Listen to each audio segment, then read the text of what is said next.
नमस्कार, मी मनाली. न्यूज 18 लोकमतमध्ये आपल्या सगळ्यांचं स्वागत. सकाळचे 11 वाजलेत. आत्ताच्या या सगळ्या महत्त्वाच्या बातम्या सविस्तर पाहणार आहोत. तर बुलेटिनची सुरुवात राजकीय ब्रेकिंग बातमीनं करतोय. अखेर शिवसेनेनं एनडीएच्या राष्ट्रपती पदाच्या उमेदवार द्रौपदी मुर्मूंना पाठिंबा देण्याचा निर्णय घेतलाय.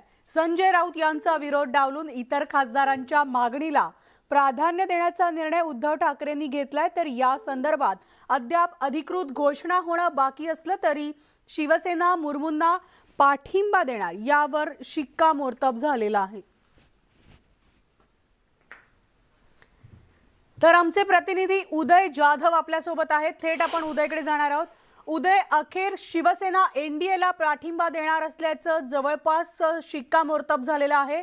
अधिकृत घोषणा बाकी आहे. काय सविस्तर अपडेट? अगदी बरोबर आहे म्हणाले तुझं. अधिकृत शिक्कामोर्तब झालेलं आहे, फक्त आता अधिकृत घोषणा होणं बाकी आहे.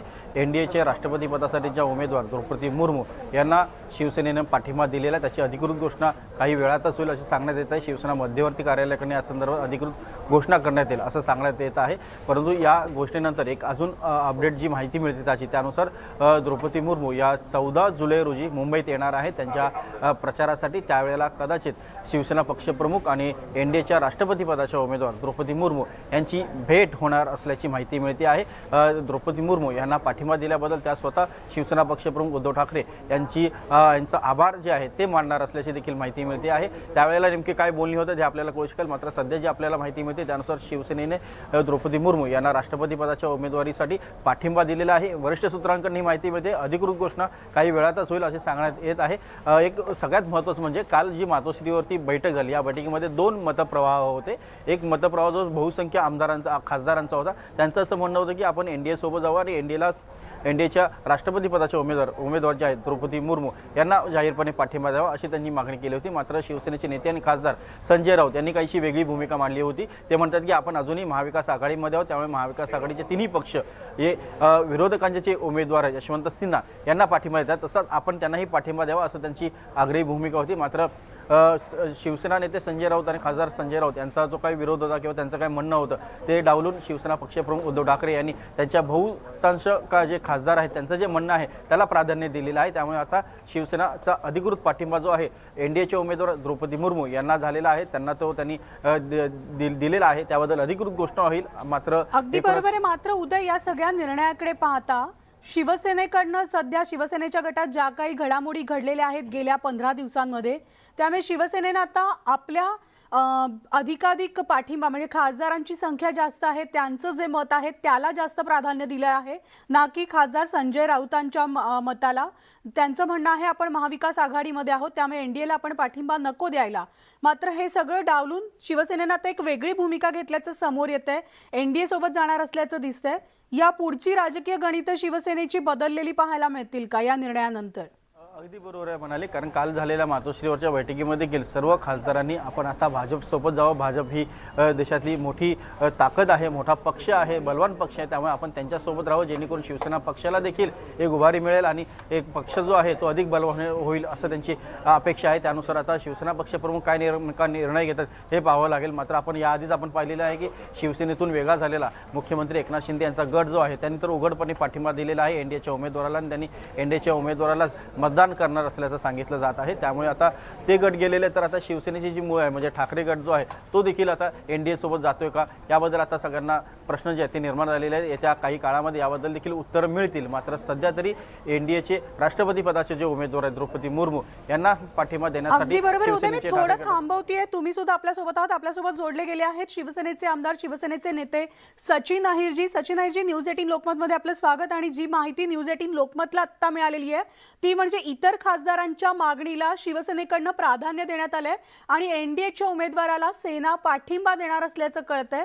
तुमच्याकडनं सर्वप्रथम प्रतिक्रिया काय, नेमकं याबाबतचं शिवसेनेने ठरवलेलं आहे? कालच माननीय सर्व खासदार हे वेगवेगळ्या विषयावरती आणि सध्या जी राजकीय परिस्थिती चाललेली आहे आणि संघटनात्मक या बाबतीतली एक बैठक लावली होती. आणि आपल्यालाही माहित असेल की गावित असतील आणि राहुल शेवाळजी असतील आणि विशेषतः गावितांचा पत्राला यासाठी अर्थ आहे की त्यांनी एक अपेक्षा व्यक्त केली की आपण पक्ष म्हणून न बघता एका व्यक्तिमत्वाबद्दल बघितलं पाहिजे. मुर्मू जे आहेत ते एका आदिवासी समाजाचे आहेत, एक महिला आहे आणि या अगोदर देखील पक्षाने अशी भूमिका प्रतिभाताईंबद्दल असेल किंवा वेगवेगळ्या लोकांच्या बाबतीत घेतली होती आणि म्हणून खासदारांच्या बैठकीमध्ये अशीतली एक मागणी किंवा अशीतली एक चर्चा समोर आलेली आहे. अर्थात त्या बैठकीला मी नसल्यामुळे म्हणून अधिकृततेने त्याबद्दल काय बोलता येणार नाही. पण एक गोष्ट नक्की आहे की ज्या भावना ती केली त्या भावनेच्या अखेरमध्ये सर्व अधिकार आदरणीय पक्षप्रमुखांना दिलेले आणि लवकरच त्या बाबतीतली ती भूमिका जाहीर करतील. मात्र जी भूमिका आता सेनेकडनं घेण्यात येणार असल्याचं कळतं अहिरजी, ती म्हणजे एनडीएच्या उमेदवाराला पाठिंबा देणं. यावरून आता यापुढे शिवसेनेची जी काही राजकीय भूमिका असेल ती आता बदलली जाणार का? कारण महाविकास आघाडीचा पाठिंबा हा नक्कीच एनडीएच्या उमेदवाराला नाहीये. अजिबात नाहीये. आपण ह्या अगोदर देखील बघितलं असेल की पक्ष म्हणून घेऊन व्यक्तीबद्दल एक वेगळीच भूमिका कधी कधी पक्षाने घेतलेली आहे आणि म्हणून असा जो निर्णय जो अपेक्षित आहे की नाही, होईल की नाही हे माहित नाही, पण तरी तसं झालं तरी देखील तो काही एका पक्षाला किंवा एनडीएला असं न करता एक व्यक्तीला असावा अशीतली भूमिका कदाचित त्यामागची असेल. अहिरजी, मात्र संजय राऊतांचा निर्णय डावलून हा निर्णय घेतला जातोय.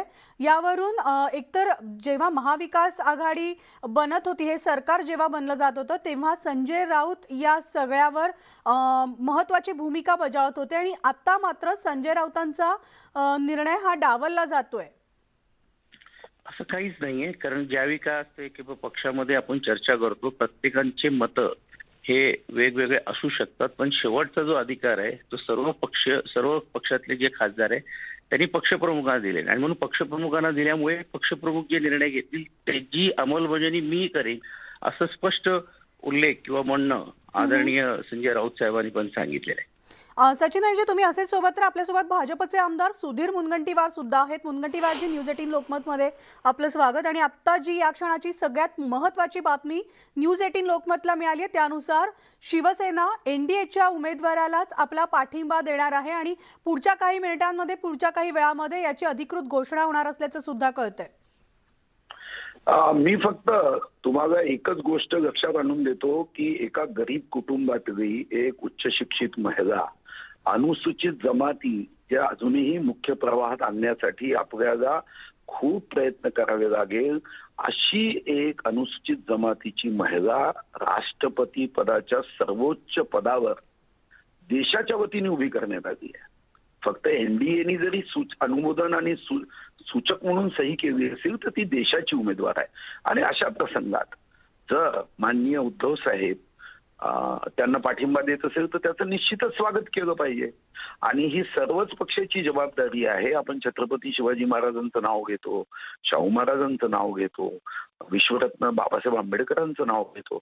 एका वंचिताला आता उमेदवारी देऊन आपण या लोकशाहीची प्रगल्भता आणि सुंदरता वाढत असेल तर अशा प्रसंगात सर्वांनीच, म्हणजे आज जे आमच्या सोबत नाही त्यांनाही माझं आवाहन या माध्यमातून आहे की त्यांनी द्रौपदी मुर्मू यांना पाठिंबा देणं गरजेचं आहे. या निवडणुकीमध्ये तुम्हाला सद्विवेक बुद्धीने मतदान करता येतं. मला तर असं वाटतं की या महाराष्ट्राच्या इतर पक्षाच्या पाठिंबा जरी त्यांच्या नेत्यांनी स्वार्थापोटी दिला नसला तरी सद्विवेक बुद्धीला जागून त्यांनी द्रौपदी मुर्मू यांच्या उमेदवारीला हृदयापासून समर्थन देण्याची आवश्यकता आहे. मात्र मुनगंटीवारजी, खरं तर शिवसेनेमध्ये जो काही सत्ता संघर्ष, राजकीय संघर्ष सुरू आहे गेल्या काही दिवसांपासून, यामध्ये शिवसेनेचेच खासदार संजय राऊत जे अत्यंत महत्त्वाची भूमिका शिवसेनेमध्ये बजावत आलेले आहेत, त्यांना त्यांच्या निर्णयावर काही आमदार नाराज होऊन शिवसेनेत बंडखोरी सुद्धा झालेली आहे.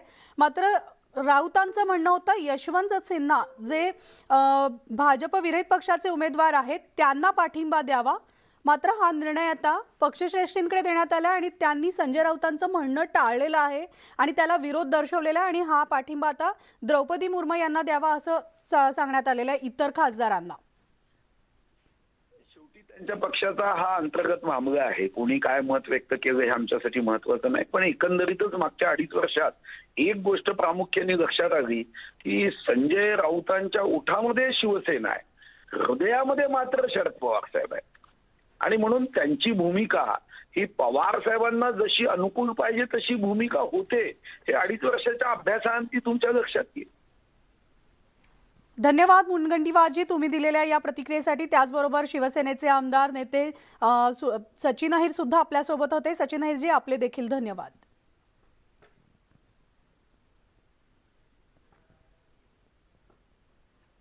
तर भाजपसह महाराष्ट्रात सत्तेत विराजमान झालेल्या एकनाथ शिंदे गटाला एनडीएकडून बैठकीचं निमंत्रण देण्यात आले.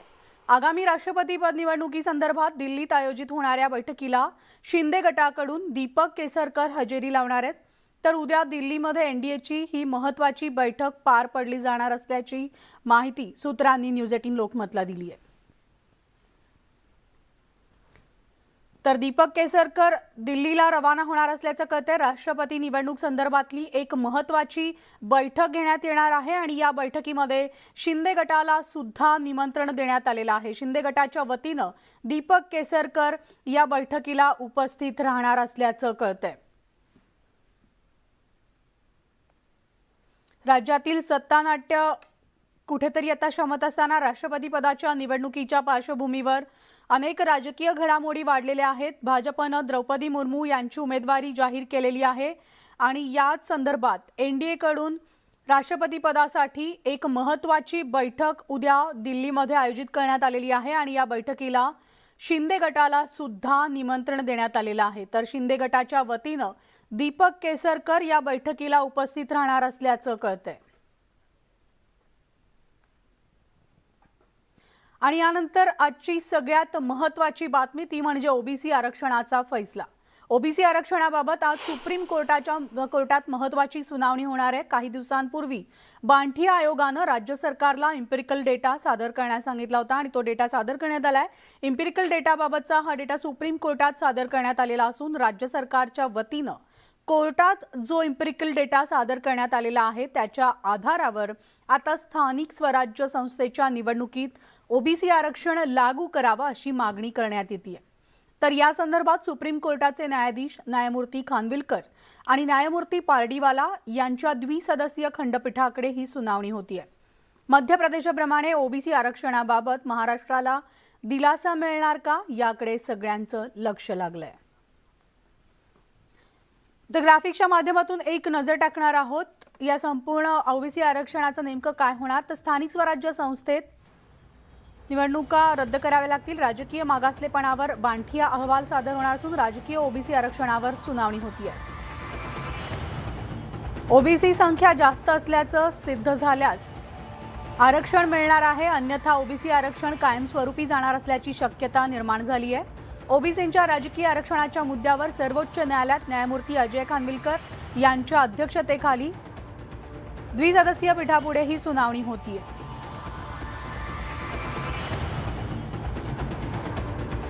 ओबीसींच्या राजकीय मागासलेपण आणि लोकसंख्येच्या प्रमाणात किती आरक्षण द्यावं या मुद्द्यावर एम्पिरिकल डेटा गोळा करणं यासाठी माजी मुख्य सचिव जयंतकुमार बांठी यांच्या अध्यक्षतेखाली आयोग नेमण्यात आलाय. लोकसंख्येच्या तुलनेत ओबीसींचा राजकीय मागासलेपण आहे का आणि तसंच आगामी काळात ओबीसींना राजकीय आरक्षण द्यावं की नाही याबाबतची माहिती देण्यासाठी बांठी आयोगाकडे जबाबदारी देण्यात आली आहे. बांठी आयोगानं एम्पिरिकल डेटा तयार करून मुख्य सचिव मनुकुमार श्रीवास्तव यांच्याकडे हा सादर केला आणि हा डेटा मध्य प्रदेशच्या धर्तीवर तयार करण्यात आलाय. तर बांठी आयोगानं महापालिका, जिल्हा परिषद इत्यादी स्थानिक स्वराज्य संस्था क्षेत्रनिहाय मतदार यादीतील मतदारांच्या आडनावांवरून ओबीसींची संख्या निश्चित केली आहे. यामध्ये राज्यातील ओबीसींची लोकसंख्या 37% असल्याची माहिती समोर आली आहे. दरम्यान आयोगानं गोळा केलेल्या एम्पिरिकल डेटानुसार ओबीसी लोकसंख्या 39.7% असल्याची सूत्रांची माहिती आणि या आयोगानं डेटा गोळा करण्यासाठी शिक्षण विभाग आणि अन्य खात्यांचं सर्वेक्षण केलं. ज्या ठिकाणी अनुसूचित जाती जमाती किंवा आदिवासी समाजाची लोकसंख्या अधिक आहे तिथं 50% मर्यादा पाळताना ओबीसींना 27% कमी आरक्षण द्यावं लागणार आहे.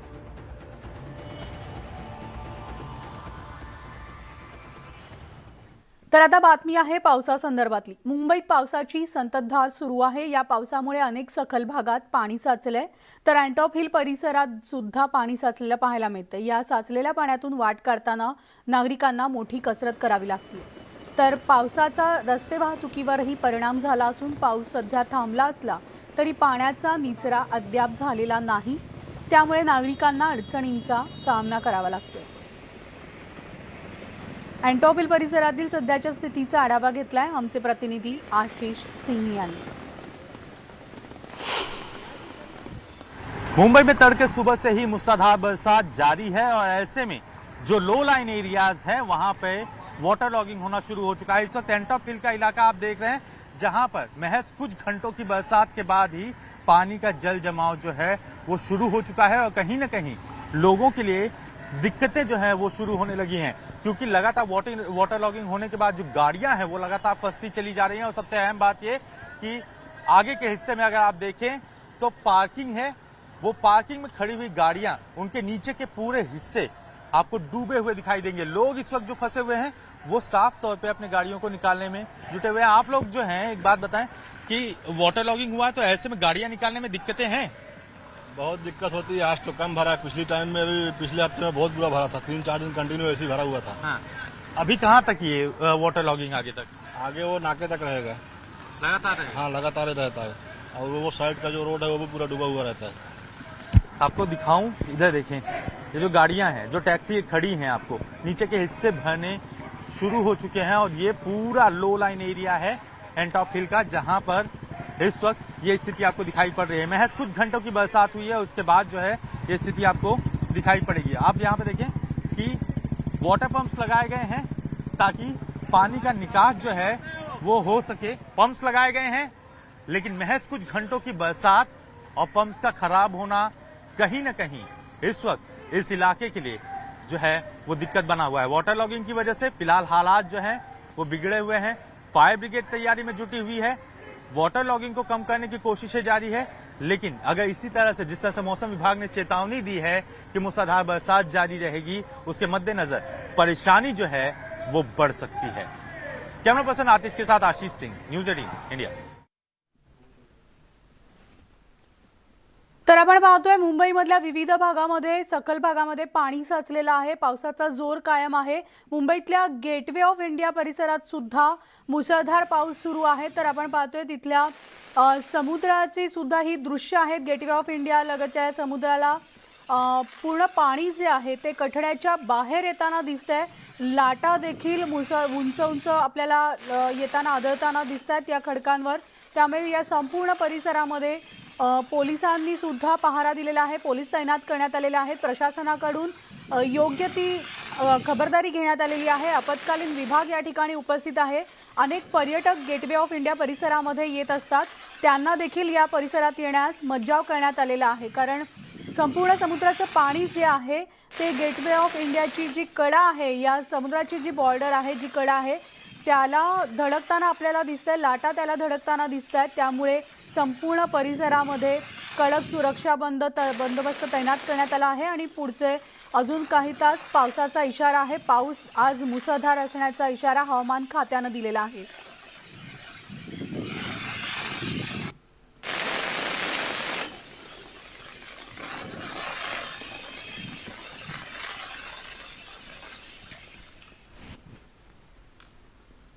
तर नाशिक जिल्ह्यात पडत असलेल्या मुसळधार पावसामुळे गोदावरी नदी दुथडी भरून वाहत असून गोदावरी नदीला आलेल्या पुरामुळे लक्ष्मणकुंड, रामकुंड, सीताकुंड आणि दशक्रिया विधी घाट पाण्याखाली गेलाय। त्यामुळे राज्यभरातून दशक्रिया विधीसाठी येणाऱ्या नागरिकांना गोदावरी नदीला लागून असलेल्या रस्त्यावर दशक्रिया विधीचा कार्यक्रम आटोपता घ्यावा लागतोय। तर सध्याची परिस्थिती पाहता पुढील आठवडाभर नागरिकांना ही कसरत करावी लागणार आहे।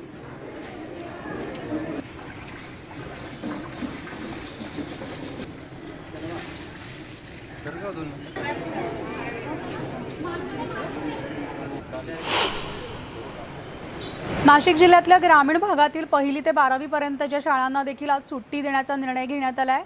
तर महानगरपालिका क्षेत्रात शाळा प्रशासनाने त्यांच्या स्तरावर निर्णय घेण्याचे आदेश प्रशासनाने दिलेले आहेत।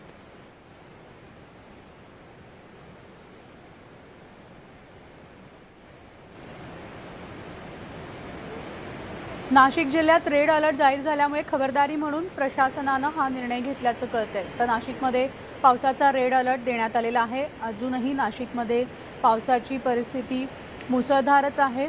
अनेक ठिकाणी पाणी साचलेलं आहे, तर नदीला देखील पूर आल्याचं पाहायला मिळतंय।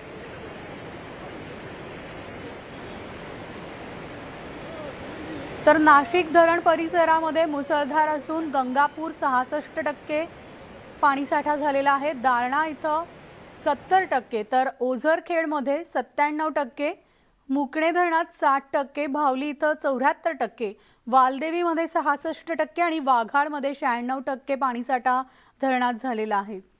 त्यामुळे क्षमतेपेक्षा अधिक पाणीसाठा जवळपास सगळ्याच धरणात झालेला पाहायला मिळतोय।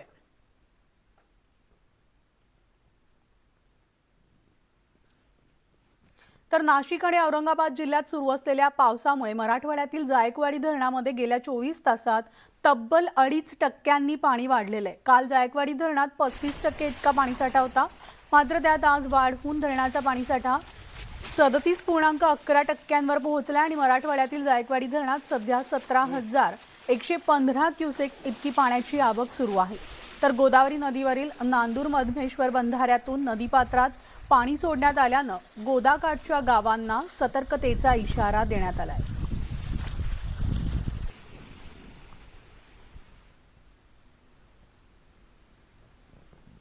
पुणे शहराला पाणी पुरवठा करणाऱ्या 4ही धरणात पावसानं दमदार हजेरी लावली आहे। खडकवासला धरणाच्या सांडव्यातून 2,568 क्युसेक पाण्याचा विसर्ग सुरू आहे, तर नदीकाठच्या भागात राहणाऱ्या नागरिकांनी सतर्क राहण्याचं आवाहन जिल्हा प्रशासनामार्फत त्यांना करण्यात आलंय।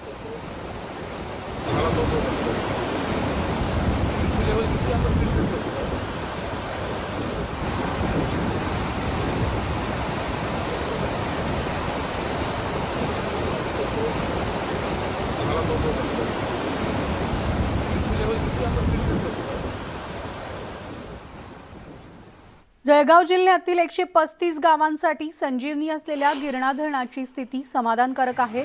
कणकापूर, हेगोंडा आणि पुणन धरणांमधून सध्या 23,000 क्युसेक्स पाण्याचा विसर्ग सुरू आहे, तर गिरणा धरणाचा साठा गेल्या वर्षापेक्षा यंदाच्या जुलैमध्ये 1% अधिक आहे आणि यंदाही धरण 100% भरेल अशी अपेक्षा आहे। तर आतापर्यंत 7 वेळा हे धरण 100% भरले आणि या धरणात 30% जलसाठा असला तरी जळगाव जिल्ह्यातील गावांचा पाणी प्रश्न सुटतोय।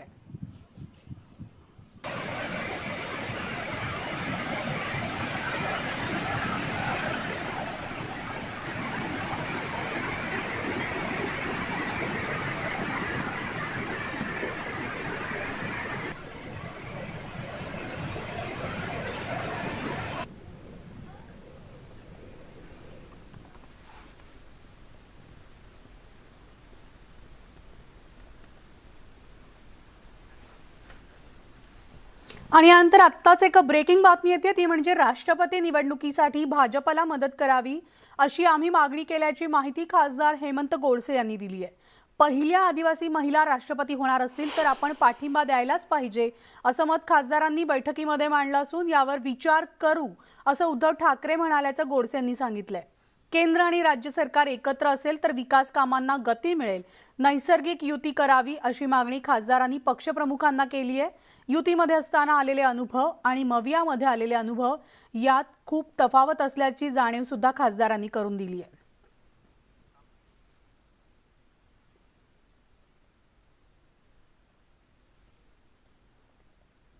देखील भाजपच्या संपर्कात असल्याची चर्चा आहे आणि शिवसेनेच्या याच खासदारांपैकी एक असलेले नाशिकचे हेमंत गोडसे आपल्यासोबत आहे। काल मातोश्रीवर जी बैठक झाली त्या बैठकीला आपण उपस्थित, काय नेमका सूर होता शिवसेनेच्या खासदारांचा?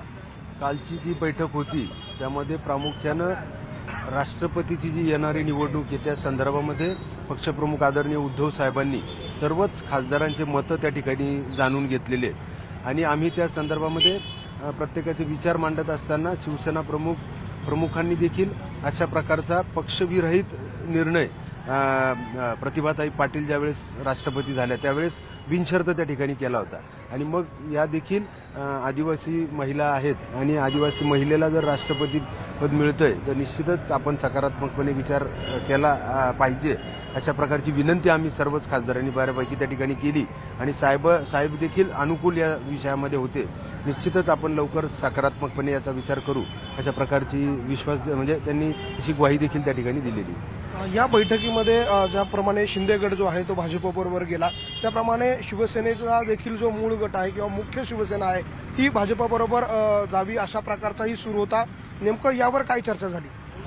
या संदर्भामध्ये अनेक खासदारांनी म्हणजे आपण देखील त्या ठिकाणी ज्यावेळेस आपले म्हणणं मांडलं तर त्यावेळेस अनेक विकास कामं आता जवळजवळ आम्हाला 3 वर्ष झालेत आणि 2च वर्ष राहिलेले आहेत आणि या 2 वर्षाच्या काळामध्ये गेले अनेक प्रकल्प म्हणजे नाशिक पुणा रेल्वे असेल नाशिक म्हणजे ती अंतिम टप्प्यात आहे ती नीती आयोग वित्त आयोग यामध्ये त्याला मान्यता मिळाली आणि शेवटची कॅबिनेटमध्ये त्याला मान्यता मिळणं बाकी आहे प्रलंबित आहे ती झाली तर एक मोठा प्रकल्प त्या ठिकाणी नाशिकसाठी उपयुक्त ठरणार आहे त्यानंतर दुसरा नाशिक मेट्रो जो मागच्या अर्थसंकल्पामध्ये त्याला मान्यता मिळाली आणि तो मला असं वाटतं का निश्चित राज्य आणि केंद्राचा तो संयुक्तिक प्रकल्प असल्या कारणानं जर दोन्हीकडे एकच शासन असलं तर तो देखील लवकर सुरू होईल आणि नाशिकचे मेट्रो देखील त्या ठिकाणी लवकर सुरू होईल त्यानंतर दिल्ली मुंबई इंडस्ट्रियल कॉरिडॉर जो DMIC म्हणून एक 8-10 एकरमध्ये औद्योगिक डेव्हलपमेंट इंडस्ट्रियल डेव्हलपमेंट त्या ठिकाणी होईल त्यानंतर नदीजोड प्रकल्प आहेत अप्पर वैतरणा कडवा देवलिंग जे सिन्नरचा जो दुष्काळी भाग आहे त्याच्या पिण्याच्या पाण्याच्या दृष्टीने आणि औद्योगिक जे काही पाण्या लागणार आहेत त्या दृष्टीने असे अनेक प्रकल्प येणारा सिंहस्थ कुंभमेळा एक 5 वर्षानंतर त्यासाठी सिंहस्थ परिक्रमा म्हणून एक आपण नियोजन केलेलं आहे तर त्याला देखील मान्यता मिळाली तर आपल्या शहराच्या बाहेरून एक रिंग रोड त्या ठिकाणी होईल असे अनेक विकास कामं जे राज्य आणि केंद्राचे संयुक्तिक आहेत ते मार्गी लागण्याच्या शेवटच्या अंतिम टप्प्यात आहे आणि ते अंतिम टप्प्यामध्ये लवकरात लवकर मार्गी लागतील त्याचबरोबर जी काही नैसर्गिक युती आपली अगोदर भाजपसोबत होती आणि तीच जर असली कारण जर आपण एक बघितलं का आपण नाशिक लोकसभेमध्ये जर 6 विधानसभा आहेत आणि 6 विधानसभेपैकी 3 विधानसभा या भाजपचे आमदार त्या ठिकाणी आहेत आणि 3 मध्ये सिन्नर इगतपुरी आणि देवळाली यामध्ये काँग्रेस राष्ट्रवादीचे आहेत आणि मग जर महाविकास आघाडी राहिली किंवा राष्ट्रवादीबरोबर युती सेनेची झाली तर त्या शिवसेनेच्या उमेदवारांनी कुठं जायचं हा एक खूप मोठा प्रश्न पुढे निर्माण होईल आणि म्हणून आपली जी नैसर्गिक युती त्या ठिकाणी आहे त्या माध्यमातून विकास कामं देखील होतील अशा प्रकारचं मत आपण त्या ठिकाणी मांडलं आणि साहेब त्यावरती निर्णय घेतला एकनाथ शिंदे गटाकडनं आपल्याशी काही संपर्क झालाय का या सगळ्या खासदारांना घेऊन एक जो गट आहे तो पुन्हा भाजपच्या जवळ जाऊ पाहतोय आणि यासाठी काही एकनाथ शिंदे गटाकडनं आपल्याशी काही चर्चा झाली का या संदर्भामध्ये मी तेच सांगितलं का आम्ही आमचे मतं आमच्या पक्षप्रमुखांना त्या ठिकाणी सांगितलेले आहेत का आपण महाविकास आघाडीचा एक 25 वर्षाचा जर आपण आलेख बघितला युतीचा आणि जर 2.5 वर्षाचा जर महाविकास आघाडीचा जर अनुभव बघितला तर मला असं वाटतं का महाविकास आघाडीच्या अनुभवातून आम्हाला जो काही अनुभव आला स्थानिक पातळीवरती आपण एक सिपेट एक